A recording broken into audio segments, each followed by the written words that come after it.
ہر قسم کے صغیرہ و کبیرہ گناہوں سے معصوم ہوتے ہیں۔ اللہ تعالیٰ کے احکام پوری طرح سے پہنچا دیتے ہیں اور ان میں کمی بیشی نہیں کرتے اور نہ کسی پیغام کو چھپاتے ہیں۔ رسول اس پیغمبر کو کہتے ہیں جن کو نئی شریعت اور کتاب دی گئی ہو، اور نبی ہر پیغمبر کو کہتے ہیں، خواہ اسے نئی شریعت اور کتاب دی گئی ہو یا نہ دی گئی ہو، بلکہ وہ پہلی شریعت اور کتاب کا تابع ہو۔ پس ہر رسول نبی ہے اور ہر نبی رسول نہیں ہے۔ بعض علماء نے نبی اور رسول کو ایک ہی معنی میں لیا ہے۔ نبوت اور رسالت اپنی محنت و کوشش سے حاصل نہیں ہوتی، بلکہ جس کو اللہ تعالیٰ بنائے وہی بنتا ہے۔ پس یہ مرتبہ اللہ تعالیٰ کی طرف سے عطا کیا جاتا ہے۔ سب نبی مرد ہوئے ہیں، کوئی عورت نبی نہیں ہوئی۔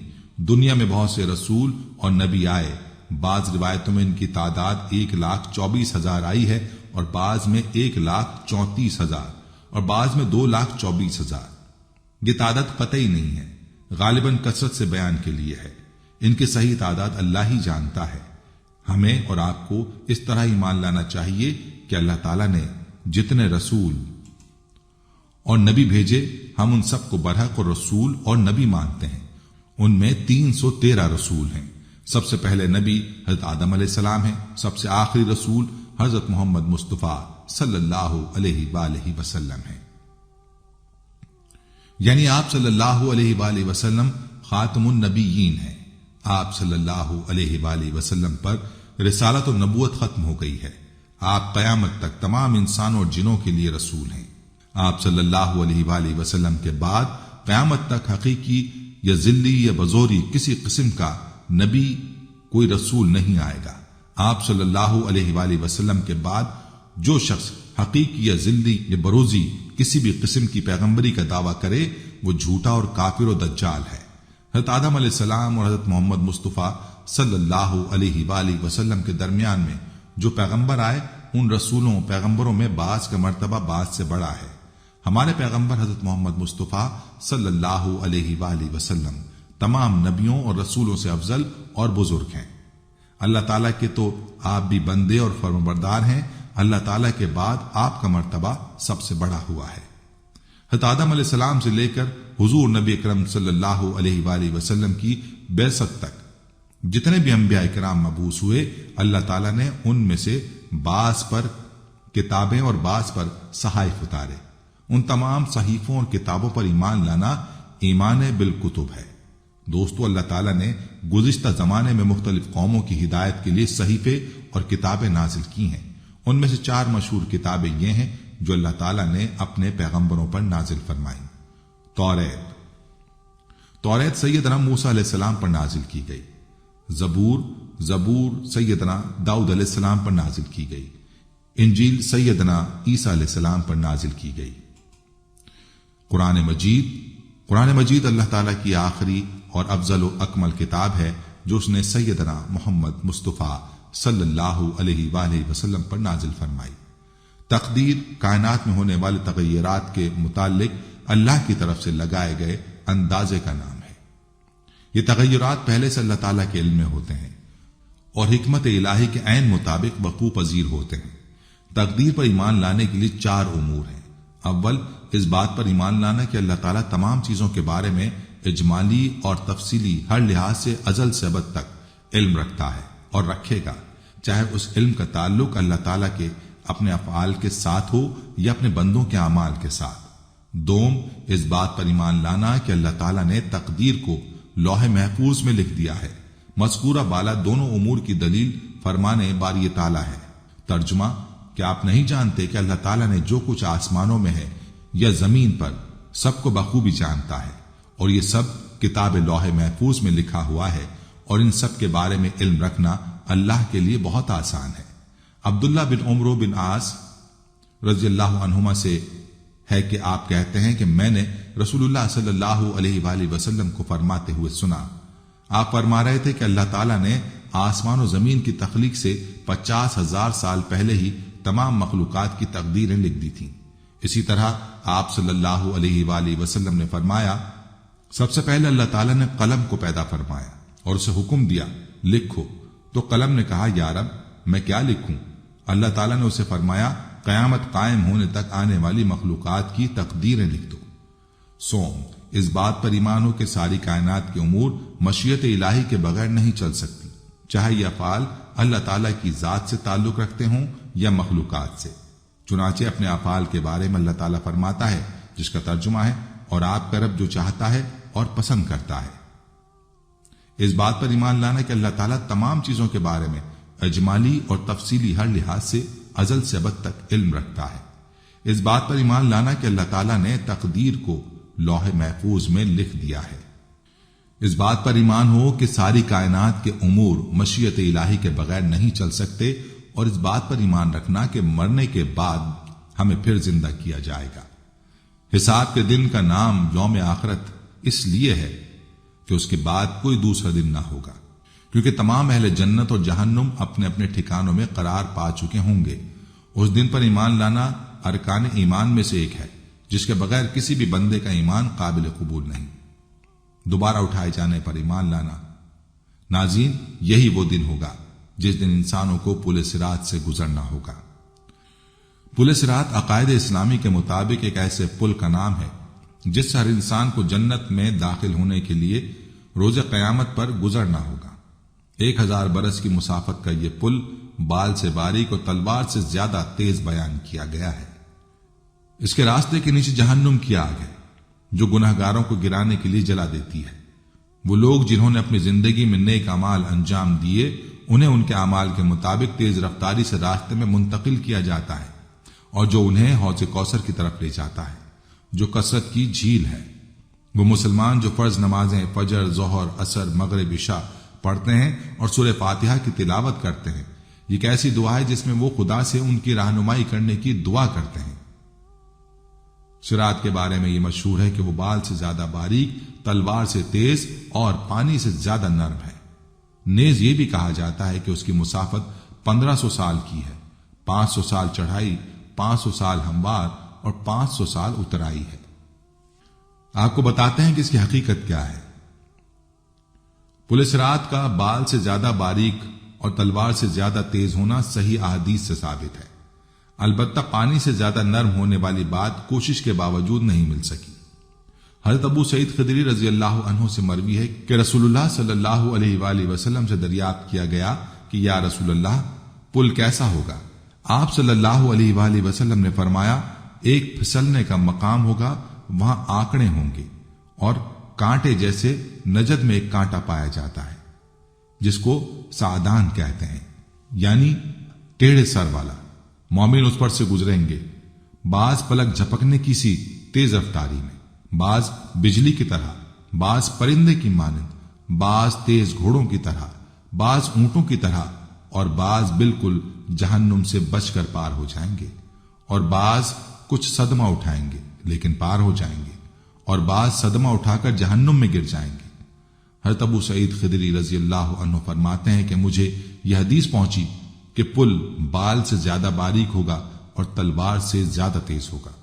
پل صراط کی مسافت کے حوالے سے متعدد روایات ملتی ہیں، کچھ میں مسافت 3000 سال مذکور ہے، جبکہ ابن عساکر رحمہ اللہ نے تاریخ دمشق میں حضرت فضیل بن عیاض رحمہ اللہ سے روایت نقل کی ہے کہ پل صراط کا سفر 15000 سال کی رہا ہے، 5000 سال اوپر چڑھنے کے، 5000 سال نیچے اترنے کے، اور 5000 سال اس کی پشت پر چلنے کے۔ اس پر سے وہ گزر سکے گا جو خوف خدا کے باعث ناتواں و کمزور ہوگا۔ حدیث حضرت سلمان فارسی سے مروی ہے کہ رسول کریم صلی اللہ علیہ وآلہ وسلم نے فرمایا، اس طرح کی طرح تیز پل صراط نصب کیا جائے گا، پس فرشتے رب تعالیٰ سے عرض کریں گے، اس پر سے کون نجات پائے گا؟ تو اللہ تعالیٰ فرمائیں گے، اپنی مخلوق میں سے میں جسے چاہوں گا نجات دوں گا۔ تو فرشتے خوف کے مارے عرض کریں گے، اے اللہ، آپ کی ذات پاک ہے، ہم نے تیری عبادت اس طرح سے نہیں کی جس طرح تیری عبادت کرنے کا حق تھا، آپ ہمیں اپنی عبادت کی کوتاہیوں پر مواخذہ نہ کریں بلکہ معاف فرما دیں۔ حضور اکرم صلی اللہ علیہ وآلہ وسلم نے فرمایا، تم جہنم کے پل پر چلو گے، تم میں سے جو انگارے کو رون دے گا تو کہے گا ہس ہس، تو اللہ تعالیٰ فرمائیں گے جنت کے قریب ہو جا۔ لوگ پل صراط پر اپنے اعمال کے مطابق گزریں گے۔ دوستو، پل صراط جہنم پر بنایا جانے والا پل ہے۔ اللہ تعالیٰ ہم سب کو جہنم سے محفوظ فرمائے۔ لوگ اس پل پر اپنے اعمال کے مطابق رفتار سے گزریں گے، چنانچہ کچھ تو آنکھ جھپکنے میں گزر جائیں گے اور کچھ بجلی کی طرح، کچھ تیز ہوا کی مانند، کچھ لوگ تیز رو گھوڑوں کی طرح گزریں گے۔ کچھ ایسے بھی ہوں گے جو دوڑ کر گزریں گے، کچھ چل کر، کچھ رینگتے ہوئے عبور کریں گے، جبکہ کچھ ایسے بھی ہوں گے جنہیں اچک کر جہنم میں ڈال دیا جائے گا۔ یعنی ہر شخص اپنے اعمال کے مطابق رفتار کے ساتھ اس پل کو عبور کرے گا۔ جیسے کہ صحیح بخاری میں ابو سعید خدری رضی اللہ عنہ سے ایک لمبی حدیث میں مروی ہے کہ صراط لایا جائے گا اور جہنم کی پشت پر لا کر رکھ دیا جائے گا۔ ہم نے کہا اللہ کے رسول، پل صراط کیا ہے؟ آپ نے فرمایا پھسلنے اور گرنے کی جگہ ہے، اس پر کانٹے اور آنکڑے ہیں اور چوڑے کھردرے کانٹے ہیں، اور ایسے ٹیڑھے کانٹے جو نجد میں ہوتے ہیں انہیں سادان کہا جاتا ہے۔ مومن اس پہ چشم زن، بجلی کی طرح، ہوا کی طرح تیز رفتار گھوڑوں اور سواریوں کی رفتار سے گزر جائیں گے۔ ان میں سے بعض تو صحیح سلامت بچ کر نکل جائیں گے اور بعض اس حالت میں نجات پائیں گے کہ انہیں خراش لگ چکی ہوں گی یا ان کے اعضاء جہنم کی آگ سے جھلسے ہوئے ہوں گے، یہاں تک کہ ان کا آخری شخص گھسٹ کر نکل جائے گا۔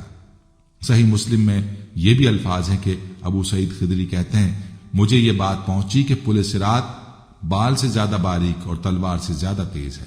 امام نووی رحمہ اللہ اس حدیث کی شرح میں کہتے ہیں کہ رسول اللہ صلی اللہ علیہ وآلہ وسلم کا فرمان بعض تو صحیح سلامت بچ کر نکل جائیں گے، جس کا مطلب یہ ہے کہ بچنے والوں کی 3 قسمیں ہوں گی۔ ایک قسم وہ ہے جسے کسی قسم کی خراش نہیں آئے گی اور صحیح سلامت گزر جائیں گے، اور ایک قسم وہ ہے جس کو خراشیں آئیں گی اور آخرکار بچ کر نکل جائیں گے، اور ایک وہ قسم ہے جس میں کانٹے چبھ جائیں گے اور وہ گر جائیں گے، پھر جہنم میں جا گریں گے۔ شیخ ابن امسین رحمہ اللہ کہتے ہیں پل صراط چونکہ جہنم پر بنایا گیا ہے اور یہ بہت باریک بھی ہے، چنانچہ جو شخص دنیا میں نیکیاں کرنے میں تاخیر نہیں کرتا، فوری کر گزرتا تھا، وہ پل صراط پر بھی فوری گزر جائے گا، اور جو شخص تاخیر کا شکار رہتا اور جس کے اعمال میں بدعمالیاں بھی شامل تھیں، اللہ تعالیٰ نے اس کی بدعمالیوں کو معاف نہیں فرمایا ہوگا تو وہ ممکن ہے کہ جہنم میں گر جائے۔ اللہ تعالیٰ ہم سب کو اپنی پناہ میں رکھے۔ پل صراط پر سے گزرنے کے لیے یہ مختصر سا بیان ہے کہ لوگ پل صراط پر سے اپنے اعمال کے مطابق رفتار سے گزریں گے۔ نبی اکرم صلی اللہ علیہ وآلہ وسلم نے فرمایا میں نے اپنے ایک امتی کو دیکھا جو پل صراط پر کبھی گھسٹ کر چل رہا تھا، کبھی گھٹنوں کے بل چل رہا تھا، اتنے میں وہ درود شریف آیا جو اس نے مجھ پر بھیجا تھا، اس نے اسے کھڑا کر دیا یہاں تک کہ اس نے پل صراط کو پار کر لیا۔ معلوم ہوا کہ درود پاک پڑھنے والے کے لیے پل صراط سے گزرنا آسان کر دیا جائے گا، لہٰذا ہمیں کثرت سے درود پاک پڑھنا چاہیے۔ احادیث مبارکہ میں ایسی اور بھی نیکیاں بیان کی گئی ہیں جن پر عمل کی برکت سے انشاءاللہ عزوجل پل صراط پر آسانی نصیب ہوگی۔ چنانچہ مسلمان کی پریشانی دور کرنا، رسول کریم صلی اللہ علیہ وآلہ وسلم نے فرمایا جس نے کسی مسلمان کی پریشانی دور کی تو اللہ پاک قیامت کے دن اس کے لیے پل صراط پر نور کی ایسی 2 شاخیں بنا دے گا جن کی روشنی سے اتنے عالم روشن ہوں گے جنہیں اللہ پاک کے سوا کوئی شمار نہیں کر سکتا۔ صدقہ دینا اور بیوہ کی حاجت روائی کرنا۔ نبی رحمت صلی اللہ علیہ وآلہ وسلم نے ارشاد فرمایا جس نے دنیا میں اچھی طرح صدقہ دیا وہ پل صراط سے گزر جائے گا۔ فرمان مصطفیٰ صلی اللہ علیہ وآلہ وسلم ہے امانت اور صلہ رحمی یعنی رشتہ داروں سے اچھے سلوک کو بھیجا جائے گا تو وہ پل صراط کے دائیں اور بائیں جانب کھڑی ہو جائیں گے۔ حدیث پاک کے تحت فرماتے ہیں یہ ان دونوں وصفوں کی انتہائی تعظیم ہوگی کہ ان دونوں کو پل صراط کے آس پاس کھڑا کر دیا جائے گا شفاعت اور شکایت کے لیے، کہ ان کی شفاعت پر نجات اور ان کی شکایت پر پکڑ ہوگی۔ بھلائی کے کام میں سفارش کرنا، حضور انور صلی اللہ علیہ وآلہ وسلم نے فرمایا جو اپنے مسلمان بھائی کی فریاد بادشاہ تک پہنچانے کے لیے یا کسی تنگ دست کو مہلت دلانے کے لیے جاتا ہے، اللہ پاک اس دن پل صراط کو عبور کرنے میں اس کی مدد فرمائے گا۔ مسلمان کی عزت کی حفاظت کرنا، جس مسلمان کی غیبت کی جا رہی ہو اس کی عزت بچانے والے کو فرشتہ پل صراط پر پروں میں ڈھانپ کر گزارے گا تاکہ دوزخ کی آگ کی تپش اس تک نہ پہنچ پائے۔ اس میں خطاب تمام لوگوں سے ہے اور جہنم پر وارد ہونے سے مراد جہنم میں داخل ہونا ہے۔ البتہ جنت میں جانے والے مسلمانوں پر جہنم کی آگ ایسے سرد جیسے حضرت ابراہیم علیہ السلام پر آگ سرد ہو گئی تھی۔ تفسیر صراط الجنان۔ تم میں سے ہر ایک دوزخ پر سے گزرنے والا ہے۔ اس آیت سے متعلق مفسرین کے مختلف اقوال ہیں، ان میں سے 3 قول درج ہیں۔ نمبر 1، اس آیت میں کافروں سے خطاب ہے اور جہنم پر وارد ہونے سے مراد جہنم میں داخل ہونا ہے۔ نمبر 2، اس میں خطاب تمام لوگوں سے ہے اور جہنم پر وارد ہونے سے مراد جہنم میں داخل ہونا ہے۔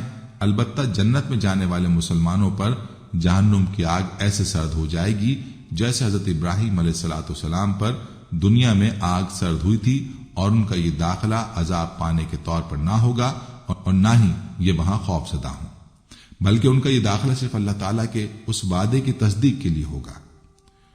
نمبر 3، علامہ ابو حیان محمد یوسف اندلسی رحمۃ اللہ علیہ فرماتے ہیں اس آیت میں خطاب عام مخلوق سے ہے، یعنی اس خطاب میں نیک و بد تمام لوگ داخل ہیں، اور جہنم پر وارد ہونے سے نیک و بد تمام لوگوں کا جہنم میں داخل ہونا مراد نہیں، بلکہ اس سے مراد جہنم کے اوپر سے گزرنا ہے، جیسا کہ حضرت عبداللہ بن مسعود، حضرت حسن اور حضرت قتادہ رضی اللہ تعالی عنہم سے روایت ہے کہ جہنم پر وارد ہونے سے مراد پل صراط سے گزرنا ہے، جو کہ جہنم کے اوپر بچھایا گیا۔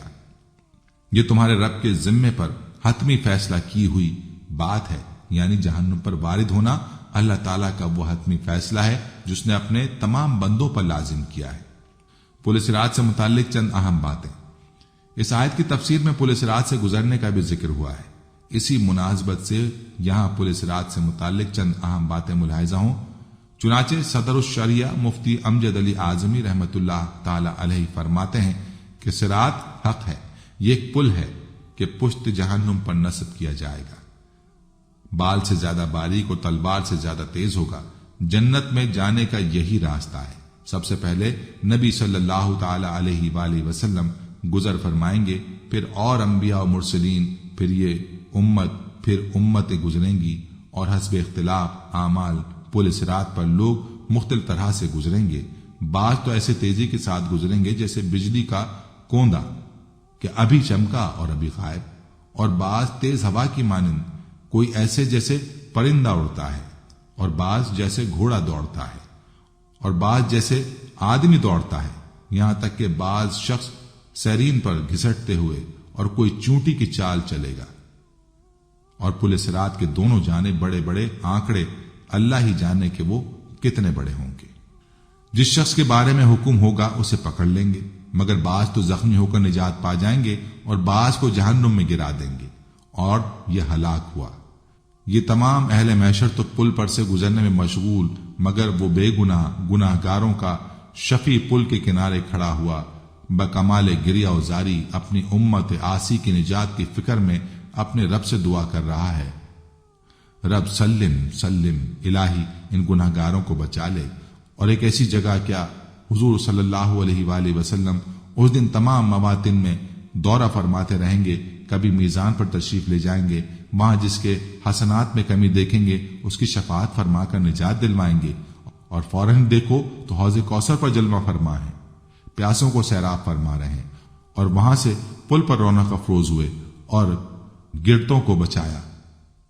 غرض ہر جگہ انہی کی دہائی، ہر شخص انہی کو پکارتا، انہی سے فریاد کرتا ہے، اور ان کے سوا کس کو پکارے کہ ہر ایک تو اپنی فکر میں ہے، دوسروں کو کیا پوچھے، صرف ایک یہی ہیں جنہیں اپنی کچھ فکر نہیں، اور تمام عالم کا بار ان کے ذمے ہوگا۔ اس پر سے وہ گزر سکے گا جو خوف خدا کے باعث ناتواں و کمزور ہوگا۔ ہمارے نبی صلی اللہ علیہ وآلہ وسلم کی دعا اور فرشتوں کی ندا فرمان مصطفیٰ صلی اللہ تعالی علیہ وآلہ وسلم ہے۔ ہمارے نبی صلی اللہ تعالی علیہ وآلہ وسلم صراط پر کھڑے رب سلم دعا کر رہے ہوں گے، اور فرشتے بھی اس پر کھڑے عرض کر رہے ہوں گے، اے اللہ عز و جل سلامتی سے گزار، سلامتی سے گزار۔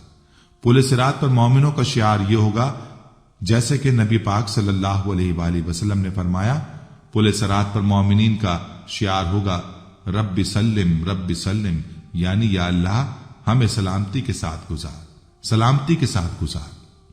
پل صراط سے گزرنے کا مرحلہ انتہائی مشکل اور اس کا منظر بہت خوفناک ہے۔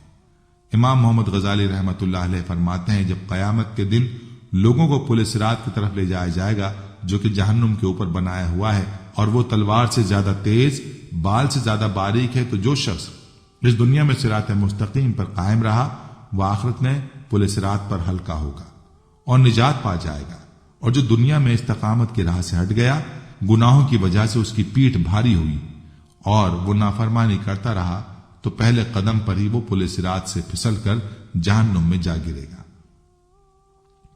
تو اے بندے، ذرا سوچ کے اس وقت تیرا دل کس قدر گھبرائے گا جب تو پل صراط پر اور اس کی باریکی کو دیکھے گا، پھر اس کے نیچے جہنم کی سیاہی پر تیری نظر پڑے گی،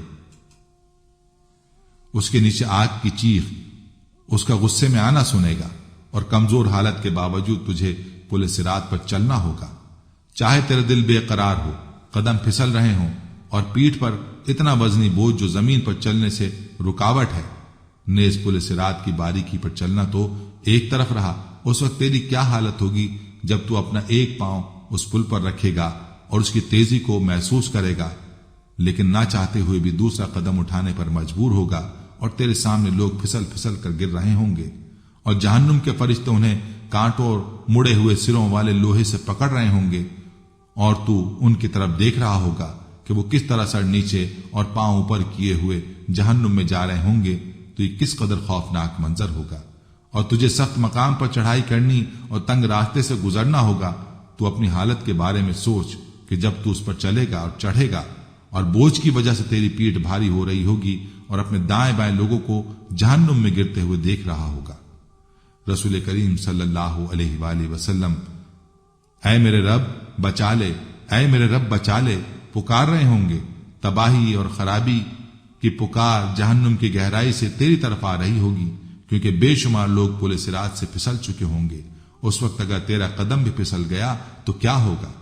اس وقت ندامت بھی تجھے کوئی فائدہ نہ دے گی، اور تو بھی ہائے خرابی، ہائے ہلاکت پکار رہا، اور یوں کہہ رہا ہوگا کہ میں اسی دن سے ڈرتا تھا، کاش میں نے اپنی زندگی کے لیے کچھ آگے بھیجا ہوتا، کاش میں رسول اللہ صلی اللہ تعالی علیہ وآلہ وسلم کے بتائے ہوئے راستے پر چلا ہوتا، ہائے افسوس میں نے فلاں کو اپنا دوست نہ بنایا، کاش میں مٹی ہو گیا ہوتا، کاش میں بھولا بسرا ہو جاتا، کاش میری ماں نے ہی مجھے پیدا نہ کیا ہوتا۔ اس وقت آگ کے شعلے تجھے اچک لیں گے، اور ایک منادی اعلان کر دیا جائے گا، دھتکارے ہوئے جہنم میں پڑے رہو اور مجھ سے بات نہ کرو، اب چیخنے چلانے، رونے، فریاد کرنے اور مدد مانگنے کے سوا تیرے پاس کوئی راستہ نہ ہوگا۔ اے بندے، تو اس وقت تو اپنی عقل کو کس طرح دیکھتا ہے، حالانکہ یہ تمام خطرات تیرے سامنے ہیں۔ اگر تیرا ان باتوں پر عقیدہ نہیں تو اس سے معلوم ہوتا ہے کہ تو دیر تک یعنی ہمیشہ کے لیے کفار کے ساتھ جہنم میں رہنا چاہتا ہے، اور اگر تو ان باتوں پر ایمان رکھتا ہے لیکن غفلت کا شکار ہے اور اس لیے تیاری میں سستی کا مظاہرہ کر رہا ہے، تو اس میں تیرا نقصان اور سرکشی کتنی بڑی ہے۔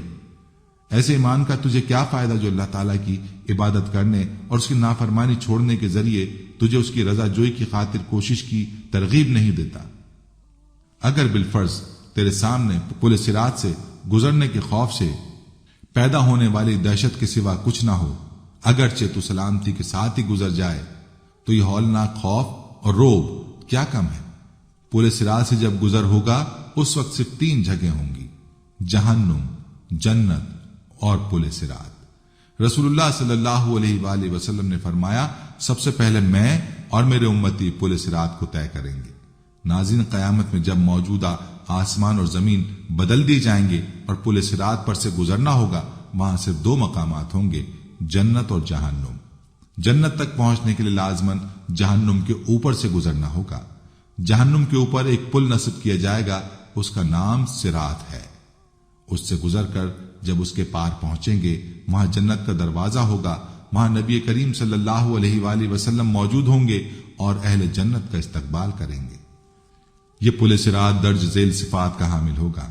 نمبر 1، بال سے زیادہ باریک ہوگا۔ نمبر 2، تلوار سے زیادہ تیز ہوگا۔ نمبر 3، سخت اندھیرے میں ہوگا، اس کے نیچے گہرائیوں میں جہنم کی نہایت تاریکی میں ہوگی، سخت بکھری ہوئی اور غضبناک ہوگی۔ نمبر 4، گناہگار کے گناہ اس پر سے گزرتے وقت مجسم اس کی پیٹھ پر ہوں گے۔ اگر اس کے گناہ زیادہ ہوں گے تو اس کے بوجھ سے اس کی رفتار ہلکی ہوگی۔ اللہ تعالی ہمیں اس صورت میں اپنی پناہ میں رکھے، اور جو شخص گناہوں سے ہلکا ہوگا تو اس کی رفتار پل صراط پر تیز ہوگی۔ رسول اللہ صلی اللہ علیہ وآلہ وسلم پل صراط کی دوسری جانب جنت کے دروازے پر کھڑے ہوں گے۔ جب تم پل صراط پر پہلا قدم رکھ رہے ہوگے۔ آپ صلی اللہ علیہ وآلہ وسلم تمہارے لیے اللہ تعالیٰ سے دعا کرتے ہوں گے، کہیں گے کہ یا رب سلم۔ آپ بھی نبی صلی اللہ علیہ وآلہ وسلم کے لیے درود پڑھیے، اللہم صلی علی محمد وعلی آل محمد۔ لوگ اپنی آنکھوں سے اپنے سامنے بہت سوں کو پل صراط سے گرتا ہوا دیکھیں گے، اور بہت سوں کو دیکھیں گے کہ وہ اس سے نجات پا گئے ہیں۔ بندہ اپنے والدین کو پل صراط پر دیکھے گا لیکن ان کی فکر نہیں کرے گا، وہاں تو بس ایک ہی فکر ہوگی کہ کس طرح خود پار ہو جائے۔ روایت میں حضرت عائشہ رضی اللہ عنہا قیامت کو یاد کر کے رونے لگی۔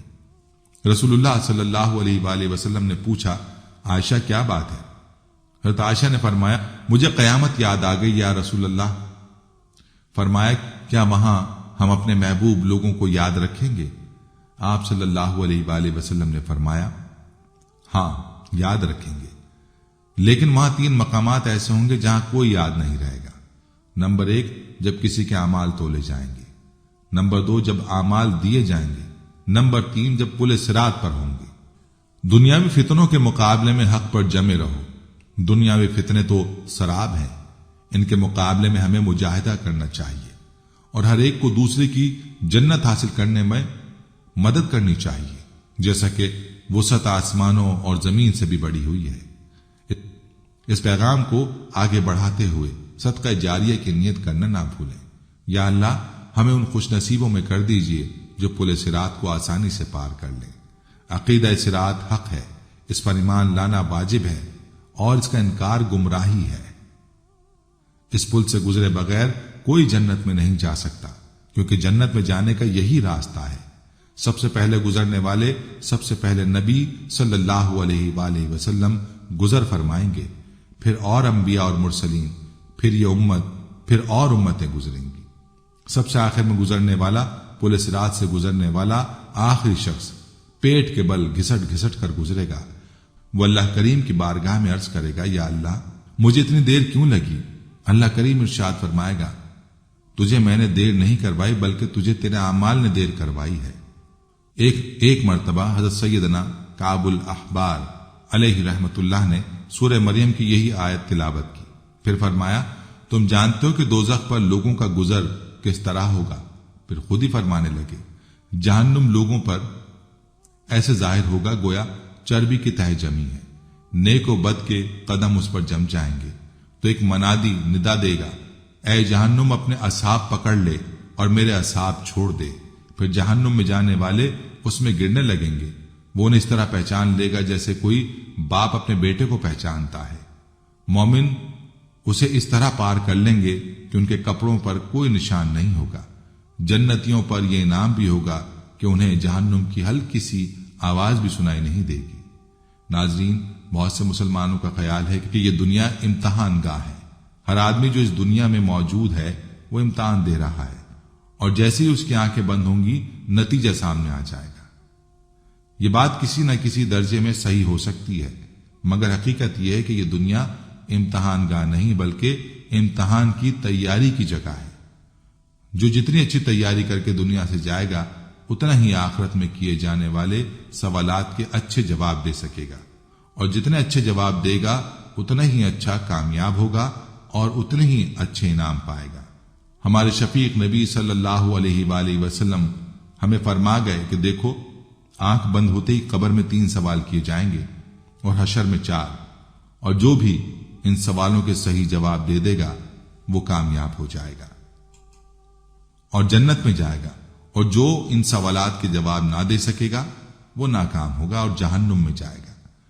پھر جیسے دنیا کے امتحانی پرچوں میں کچھ سوال لازمی ہوتے ہیں اور ان کے نمبرز بھی زیادہ ہوتے ہیں، اسی طرح قبر کے سوالات چونکہ ایمان اور یقین سے متعلق ہیں، اسی لیے لازمی ہے کہ جس نے ان لازمی سوالات کے جواب دیے تو حشر کے 4 سوالات کے جواب دینا اس کے لیے نسبتاً آسان ہو جائیں گے، اور حشر کے 4 سوال اعمال سے متعلق ہوں گے۔ یہ ہوں گے تو بہت مشکل مگر اللہ تعالیٰ کے فضل سے آسان ہو جائیں گے۔ قبر کے 3 سوال یہ ہیں، تیرا رب پالنے والا کون ہے، تیرا دین یعنی مذہب کیا ہے، اور حضور نبی کریم صلی اللہ علیہ وآلہ وسلم کی شبیہ سے پردہ ہٹا کر پوچھا جائے گا کہ یہ کون ہے جو تمہارے درمیان بھیجے گئے تھے۔ بظاہر تینوں سوال آسان ہیں اور ہر مسلمان کے لیے ان کے جواب دینا معمولی بات لگتی ہے، مگر موت کے بعد ان سوالات کے جواب دینا اتنا آسان نہ ہوگا۔ آئیے اپنا تجزیہ ہم خود کرتے ہیں۔ اس سے پہلے یہ یاد رکھیں کہ دنیا میں تو انسان کی زبان دل کے مطابق بھی بولتی ہے اور دل کے مخالف بھی۔ مثلا ہم رات کو تھکے ماندے گھر پہنچتے ہیں کہ دروازے پر دستک ہوتی ہے، جا کر دیکھا کہ نہایت عزیز دوست کھڑا ہے۔ دل میں تو یہ ہے کہ کیسے بے وقت آ گئے، میں تھکا ہوا ہوں، نہا دھو کر بچوں کے ساتھ کھانا کھاتا اور پھر آرام کرتا، مگر زبان کیا کہہ رہی ہے؟ آئیے تشریف لائیے۔ آپ کے آنے سے بڑی خوشی ہوئی، مگر یاد رہے کہ مرنے کے بعد ہماری زبان سمیت سب اعضاء سچ بولیں گے، یعنی جو دل میں ہوگا ہم وہی بول سکیں گے، اور اگر غلط بولنے کی کوشش کی تو ہمارے اعضاء سچ اگل دیں گے۔ یہ بات ذہن میں رکھتے ہوئے ان 3 سوالوں پر ذرا غور فرمائیں۔ پہلا سوال، اگر دنیا میں ہماری زندگی اس یقین پر گزری ہے کہ ہمارا بلکہ ساری مخلوقات کو پالنے والا صرف اللہ تعالیٰ ہے، ہم سے کچھ نہیں ہوتا، سب کچھ اللہ تعالیٰ ہی سے ہوتا ہے، وہ رب العالمین ہے، تو فوراً جواب دیں گے کہ ہمارا رب اللہ ہے، وہی سب کو پالنے والا ہے۔ لیکن دنیا میں تو ہماری اس یقین پر زندگی گزری ہے کہ او میری بیوی، میرے بچے میرے کاروبار سے، میری نوکری سے، میری کھیتی باڑی سے پل رہے ہیں، اگر میں یہ سب نہ کروں تو ان کا کیا ہوگا؟ تو کیا انہیں بھوکا مار دوں؟ حق حلال کمانے کا تو اسلام بھی حکم دیتا ہے۔ اب اس سے وقت نہیں ملتا کہ کچھ اور سوچوں، کچھ اور کروں، وغیرہ وغیرہ۔ تو جب دل کے اس یقین پر موت آئے گی تو ہم پہلے سوال کے جواب میں کیسے کہہ سکیں گے؟ وہاں دل زبان کے خلاف بولے گی نہیں۔ دوسرا سوال، اگر پورے کے پورے دین پر چلتے ہوئے اس دنیا سے رخصت ہوئے تو فوراً جواب دے دیں گے کہ ہمارا دین اسلام ہے، مگر ہمیں تو اپنے دین کے احکام کا پتہ ہی نہیں، نہ کبھی سیکھنے کی کوشش کی۔ ہماری شادی بیاہ ہو یا کوئی تقریب و کاروبار یا معاملات، معیشت ہو یا معاشرت، یہود و نصارہ کے بنائے ہوئے اصول ہی سے مطابقت رکھتے ہیں۔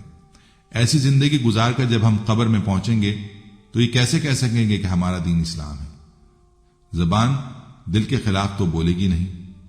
تیسرا سوال، اگر اس حال میں زندگی گزاری کہ حضور صلی اللہ علیہ وآلہ وسلم سے محبت اور عقیدت اپنے ماں باپ، اپنی آل و اولاد، بہن بھائی، مال و دولت سے بھی زیادہ تھی، ہر سنت پر عمل کرنے کی تڑپ تھی، آپ صلی اللہ علیہ وآلہ وسلم کے احکام کو سر آنکھوں پر رکھتے تھے، آپ صلی اللہ علیہ وآلہ وسلم کی ختم نبوت، عزت و حرمت، ناموس کی حفاظت کے لیے اپنی جان و مال نچھاور کرنے کے لیے ہر وقت تیار رہتے تھے، تو فوراً جواب دے دیں گے کہ یہ اللہ تعالیٰ کے آخری رسول صلی اللہ تعالی علیہ وآلہ وسلم ہیں، ہم ان پر ایمان لائے تھے اور ان کی تابعداری کی تھی۔ مگر دنیا میں تو جب ہمیں کہا جاتا ہے کہ نبی صلی اللہ علیہ وآلہ وسلم سے محبت کی دلیل آپ کی اتباع میں ہے، جتنی محبت ہوگی اتنی ہی اتباع سنت ہم سے ظاہر ہوگی، تو کہتے ہیں کہ ہم سے تو فرض ہی پورے ہو جائیں، یہ غنیمت ہے۔ سنت پر عمل کرنا تو اس زمانے میں مشکل کام ہے۔ شادی بیاہ، کاروباری معاملات، پڑوسیوں اور قرابت داروں کے حقوق وغیرہ کا تو ذکر ہی کیا۔ اگر داڑھی کی اہمیت کے بارے میں بتایا جائے تو کہتے ہیں کہ اس سے کیا ہوتا ہے؟ دل میں ایمان ہونا چاہیے۔ فرنگی لباس چھوڑنے کا ذکر آتا ہے تو کہتے ہیں کہ اس سے کیا ہوتا ہے؟ اسلام تو صرف سطر ڈھانپنے کا حکم دیتا ہے، وغیرہ وغیرہ۔ غرض یہ کہ چھوٹی بڑی کسی سنت کا ذکر آئے، شیطان ہمیں حدیث پاک جو آدمی کسی قوم کی مشابہت اختیار کرے وہ ان میں سے ہوگا، بھلا کر اس کی تعویلات میں الجھا دیتا ہے۔ قبر کے یہ 3 سوال جن کا تعلق ایمان اور یقین سے ہے، ان کا جواب دینا ہمارے لیے مشکل اس لیے ہوگا کہ دنیا میں ہم نے ایمان و یقین بنانے کی محنت تو کی ہی نہیں، صبح سے رات تک محنت کی تو بس دنیا کمانے کی، تو ایمان کیسے بنے گا؟ حشر میں 4 سوال ہوں گے، ان کا تعلق اعمال سے ہے، اور وہ یہ ہے کہ عمر کس مشغلے میں خرچ کی، جوانی کس کام میں خرچ کی، مال کس طرح سے کمایا تھا اور کس مصرف میں خرچ کیا، اور اپنے علم پر کتنا عمل کیا۔ جب زندگی یہود و نصارہ کے مشاغل میں خرچ ہوئی، جوانی فلم، ٹی وی، ڈش اور دوسری عیاشیوں میں خرچ ہوئی ہو، مال جائز ناجائز طریقے سے کمایا ہو، اپنے نفس کی خواہشات پوری کرنے میں خرچ ہوا ہو، علم حاصل ہی نہیں کیا تو عمل کیسا؟ اگر علماء کے توفیل تھوڑا بہت حاصل بھی ہوا تو اپنے کبر کی وجہ سے عمل میں نہ لا سکے، تو ان 4 سوال کے جواب کیا دیں گے؟ زبان دل کے خلاف تو بولے گی نہیں۔ یاد رکھیے، ہمارا کبر ہی ہے جو ہمیں اپنے علماء کی باتوں پر کان نہیں دھرنے دیتا۔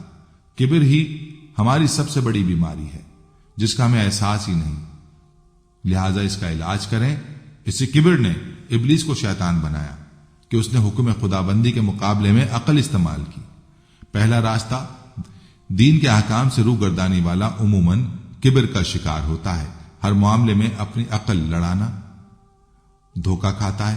ابلیس سے بھی دھوکہ کھایا، اللہ تعالیٰ سے حشر کے دن تک مہلت مانگی کہ میں بنی آدم کو آگے سے، پیچھے سے، دائیں سے، بائیں سے بہکاؤں گا اور جہنم تک پہنچاؤں گا۔ اوپر سے اور نیچے سے کہنا بھول گیا، اجازت مل گئی۔ اب ہمارے لیے بس یہی ہے کہ اوپر اور نیچے کے دو راستے ہی محفوظ ہیں کہ سر نیچے زمین پر پڑا ہوا ہے اور دل اوپر عرش عظیم کے مالک میں اٹکا ہوا ہے۔ آنکھوں میں آنسو ہیں، زبان پر اللہ تعالیٰ کی عظمت و بڑائی اور اپنے پچھلے گناہوں اور کوتاہیوں پر شرمندگی کے ساتھ استغفار ہو، اپنی کم مائیگی کے اظہار کے ساتھ اللہ تعالیٰ سے مدد کی درخواست ہو کہ یہی ہماری کامیابی کی بنیاد ہے۔ دوسرا راستہ یہ ہے کہ حضور صلی اللہ علیہ وآلہ وسلم کے ارشادات کی روشنی میں ہمیں اپنے علماء اور اکابرین دین سے تعلق مضبوط بنانا چاہیے کہ یہ نبی کے ورثاء ہیں، یہ بینا ہیں، ہم نابینا ہیں۔ ہر معاملے میں ان سے مشورہ کرتے رہنا چاہیے، ان کے بتائے ہوئے طریقوں پر زندگی گزارنے کی پوری کوشش کرنی چاہیے، ان کی کتب اور مواعظ کو غور سے پڑھنا اور سننا چاہیے، ان کی ہر آواز پر لبیک کہنا چاہیے، احکام میں تعویلات نہیں ڈھونڈنی چاہیے۔ ان دو راستوں پر چلنے سے انشاءاللہ ہم آخرت کے سوالات کے جوابات دینے کے قابل ہو جائیں گے۔ اللہ تعالیٰ مجھے اور آپ کو آخرت کی تیاری کرنے کی توفیق عطا فرمائے۔ موت ایک ایسی حقیقت ہے جس پر ہر شخص یقین رکھتا ہے کہ اس سے دوچار ہونا اور اس کا تلخ جام پینا ضروری ہے۔ یہ یقین ہر قسم کے کھٹکے اور شبہ سے بالاتر ہے، کیونکہ جب سے دنیا قائم ہے کسی نفس و جان نے موت سے چھٹکارا حاصل نہیں کیا۔ کسی بھی جاندار کے جسم سے روح نکلنے اور جدا ہونے کا نام موت ہے۔ ہر انسان خواہ کسی مذہب سے وابستہ ہو یا نہ ہو، اللہ یا غیر اللہ کو معبود مانتا ہو یا نہ مانتا ہو، اس حقیقت کو ضرور تسلیم کرتا ہے کہ اس کی دنیاوی زندگی عارضی و فانی ہے۔ ایک روز سب کو چھوڑ کر اس کو موت کا تلخ جام پینا ہے۔ گویا موت زندگی کی ایسی ریٹائرمنٹ ہے جس کے لیے کسی عمر کی قید نہیں ہے اور اس کے لیے ماہ و سال کی جو مدت مقرر ہے وہ غیر معلوم ہے۔ یہ دنیاوی زندگی ایک سفر ہے جو عالم بقا کی طرف رواں دواں ہے۔ ہر سانس عمر کو کم اور ہر قدم انسان کو منزل کے قریب تر کر رہا ہے۔ عقل مند مسافر اپنے کام سے فراغت کے بعد اپنے گھر کی طرف واپسی کی فکر کرتے ہیں، ورنہ وہ نہ پردیس میں دل لگاتے اور نہ ہی اپنے فرائض سے بے خبر شہر کی رنگینیوں اور بھول بھلائیوں میں الجھ کر رہ جاتے ہیں۔ ہماری اصل منزل اور ہمارا اپنا گھر جنت ہے۔ ہمیں اللہ تعالیٰ نے ایک ذمہ داری سونپ کر ایک محدود وقت کے لیے اس سفر پر روانہ کیا ہے۔ عقل مندی کا تقاضا تو یہی ہے کہ ہم اپنے ہی گھر واپس جائیں، کیونکہ دوسروں کے گھر میں جانے والوں کو کوئی بھی دانا نہیں کہتا۔ انسان کو سونپی گئی ذمہ داری اور انسانی زندگی کا مقصد اللہ تعالیٰ کی عبادت کر کے اللہ تعالیٰ کو راضی کرنا ہے۔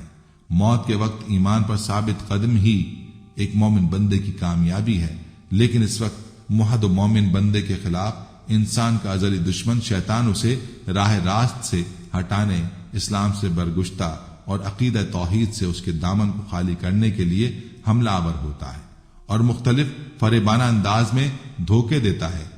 ایسے موقع پر صرف وہ انسان اس کے وار سے بچتے ہیں جن پر اللہ کریم کی خاص رحمت ہو۔ موت انسان کے اپنے اصل گھر کی طرف روانگی کی پہلی منزل ہے۔ دنیا میں رہتے ایک اچھا مسلمان چاہتا ہے کہ اس کا ہر قول، عمل اور طرز زندگی اللہ کے حکم کے مطابق ہو اور رسول اللہ صلی اللہ علیہ وآلہ وسلم کی سنت کے موافق ہو۔ ہندوستان سے حجاز جاتے تھے جو آج محض چند گھنٹوں کا سفر بن چکا ہے، تو یہ مہینوں کا سفر ہوتا تھا۔ دور جدید میں ایئر کنڈیشنز کی ایجاد نے یہ ممکن بنا دیا کہ شدید گرمیوں میں ٹھنڈ کا مزہ اٹھایا جا سکے۔ میڈیا کی ایجاد نے انسان کے تخیل کی دنیا کی اس طرح آبیاری کی ہے کہ جنت اور یہاں تک کہ جہنم بھی بڑی حد تک انسان کے احاطۂ تصور میں آ چکی ہے۔ تاہم جدید انسان کا المیہ یہ ہوا کہ اس نے نہ صرف مذہبی آزادی کے اس دور سے فائدہ نہیں اٹھایا، بلکہ دور جدید کی ان نعمتوں کو جنت کا تعارف سمجھنے کے بجائے انہیں اپنی زندگی کا نصب العین بنا لیا۔